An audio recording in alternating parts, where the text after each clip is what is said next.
جو سب سے بڑا چیلنج ہے ہمارے لیے، ان لوگوں نے یہ طے کیا ہے کہ 2030 تک یہاں پر جو ہندو ذہن راشٹر بنانا ہے، صرف راشٹر قانون میں نہیں بنانا ہے، بلکہ یہاں کے سارے لوگ اسی رنگ میں کیا ہو جانا ہے، رنگ جانا ہے۔ اس وقت سب سے بڑی پریشانی یہ ہے کہ ہمارے بچے ایمان پر باقی رہیں گے یا نہیں رہیں گے۔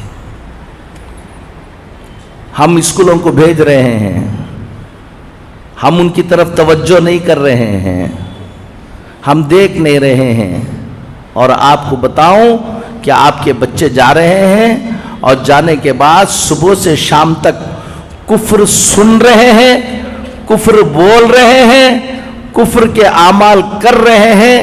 40 دن آدمی جماعت میں بلا کر لے جاتے ہیں، ایمان بولنے کرانے دیتے ہیں، ایمان سننے کراتے ہیں، ایمان کرنے کراتے ہیں، تو آدمی کی حالت کیا ہونے لگتی ہے، دینی بن جاتی ہے۔ اگر LKG سے بچہ شروع کر کے 10th اسٹینڈرڈ تک مسلسل کفر سنے، کفر بولے، کفر دیکھے، کفر کرے، تمہارا بچہ ایمان میں باقی رہ جائے گا کہ لو۔ بنگلور میں میرا ایک اسکول ہے، میں نے 3 جنوری کو امبیڈکر ہال میں نے اپنا اینیول ڈے کیا۔ اس سے پہلے اس اینیول ڈے کی تیاری کے لیے ہال کو انسپیکشن کرنے کے لیے 2 دن گیا۔ اس سے پہلے 2 دن پہلے 2 تاریخ کو بھی ایک اسکول کا فنکشن ہو رہا تھا، اینیول ڈے ہو رہا تھا۔ 1 تاریخ کو بھی ایک اسکول کا اینیول ڈے ہو رہا تھا۔ میں دیکھنے کے لیے اندر گیا، 90% مسلمان بچے برقع اوڑھ کر آڈینس اپنے بچوں کو دیکھنے کے لیے آئے ہیں، اور وہاں پر پوجا کر رہے ہیں بچے، اور ہمارے پیرنٹ تالیاں مار رہے ہیں۔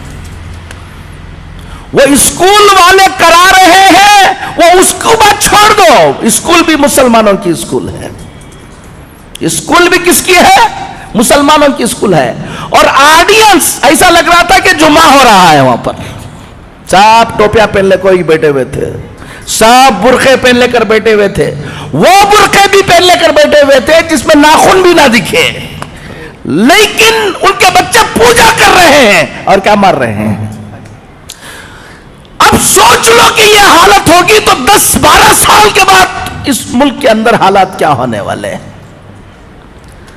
ہم کہہ رہے ہیں کہ واٹس ایپ پہ ڈالتے ہیں فلاں بچی کیا کر رہی ہے، رجسٹر میرج ہو جا رہی، کچھ دیکھو۔ یہ تو ابھی بارش سے پہلے کی جو رمجم جھڑی جسے بولتے ہیں وہ ہے۔ 12 سال کے بعد ابھی یہ سلیبس پورا یہ ہونے کے بعد جو تمہارے محلوں میں تمہارے گھروں میں ہوگا تم اندازہ نہیں لگا پاؤ گے۔ ایک بات آپ سب کو میں بتاتا ہوں، آج 2 باتیں آپ کو بتا کر جاؤں گا۔ اللہ تعالی ہم کو سمجھ کی توفیق نصیب فرمائے۔ خود اپنی نسل کی فکر کرو، اپنے بچوں کی فکر کرو، ڈاکٹر بنو۔ میں 56 اسکول چلاتا ہوں الحمدللہ پورے ہندوستان میں، تاکہ ہمارے بچے ڈاکٹر بنے، انجینئر بنے، ماڈرن ایجوکیشن میں آگے آئے۔ میں اس کا داعی ہوں۔ میں کہہ رہا ہوں آپ کو، صرف ڈاکٹر، صرف انجینئر یہ تمہاری فکر ہے تو یاد رکھ لینا، ڈاکٹر تو انہیں بن جائے گا، ایمان میں باقی نہیں رہے گا، خون کے آنسو رونا پڑے گا۔ وہ انجینئر تو بن جائے گا۔ ایک بچی ایک غیر مسلم کے پیچھے بھاگ گئی، وہ لوگ پورے مل کر میرے پاس آئے اور آ کر کہنے لگے کہ مولانا ہم فلاں ہیں فلاں ہیں، رو رہے تھے، دکھ سے بلبلا رہے تھے، ہماری بچی غیر مسلم کے ساتھ شادی کر لے رہی ہے، کیا کرنا، کوئی حل بتائیے آپ۔ اور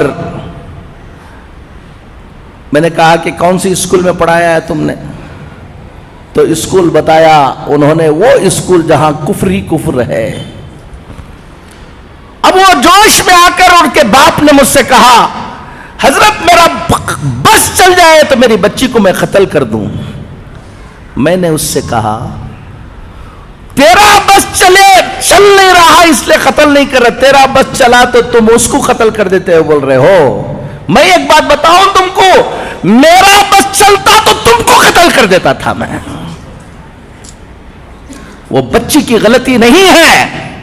اگر آج سے 10 سال پہلے, 12 سال پہلے, 15 سال پہلے اگر تم کو آ کر میں کہتا اس اسکول میں, جس اسکول میں جا رہے ہو اس کا ذہن یہ بننے والا ہے, تم خیال کرو کہ ایسی اسکول میں داخلہ کرو جہاں اس کا کیا رہے, ایمان باقی رہے, تو تم مولانا کو کہتے کہ مولانا آپ بیکورڈ ہیں.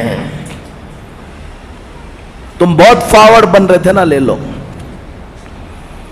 آپ کو بتا رہا ہوں دیندار گھروں کے بچے ایمان میں باقی رہنا. علی گڑھ گیا تھا میں, حضرت مولانا حکیم کلیم الدین صاحب دامت برکاتہم اللہ ان کی عمر کو دراز فرمائے, وہاں گیا. وہاں بیٹھا ہوا تھا, ایک صاحب آئے بڑے دیندار, کہا کہ حضرت آپ کو یہاں سے جانے کے وقت ایک آدھا گھنٹے کے لیے ہمارے گھر آنا ہے. کہا کیا بات ہے؟ ایک لڑکی غیر مسلم ہو گئی ہے, بہت دن وہ جا کے دوسرے سے کیا ہو گئی ہے, شادی ہو گئی. بہت دنوں کے بعد, سمجھانے کے بعد, 2 سال کے بعد اس کو بلا کے لے کر آئے. آپ کی زبان سے کچھ بول دیں گے تو انشاءاللہ. ہمارے گھر میں ہمیشہ اجتماع ہوتا ہے, سب ہوتا ہے, اس بچی کو بلا کے لے آئے.